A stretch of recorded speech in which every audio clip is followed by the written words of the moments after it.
অধিকৃত পশ্চিম তীরে ফিলিস্তিনিদের নিরাপত্তা ও মানবিক পরিস্থিতির চরম অবনতি নিয়ে গভীর উদ্বেগ প্রকাশ করেছে জাতিসংঘ। সংস্থাটি বলছে, ইসরায়েলি বাহিনীর অভিযান এবং অবৈধ বসতি স্থাপনকারীদের দৌরাত্ম্যে ওই অঞ্চলে সাধারণ মানুষের জীবনযাপন ক্রমশই কঠিন হয়ে পড়েছে।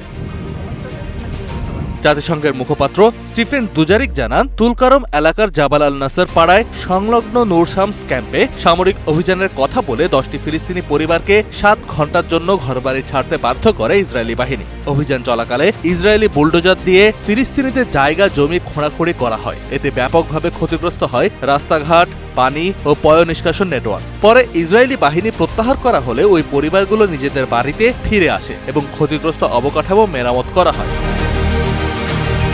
কেবল সামরিক অভিযানই নয়, পশ্চিম তীরে ফিলিস্তিনিদের ওপর অবৈধ ইসরায়েলি বসতি স্থাপনকারীদের জবরদখল ও হয়রানিও নিত্যদিনের ঘটনা হয়ে দাঁড়িয়েছে। পশ্চিম তীরের কুসরা এলাকায় নিজের বাড়িতে এক ইসরায়েলি বসতি স্থাপনকারীর বাধার মুখে পড়েন লুই রিদি নামের এক ফিলিস্তিনি আমেরিকান।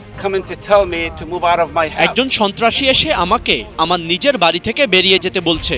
সেখানে উপস্থিত ইসরায়েলি সেনারা তাকে সরাতে পারলেও গ্রেপ্তার করতে ব্যর্থ হয়েছে।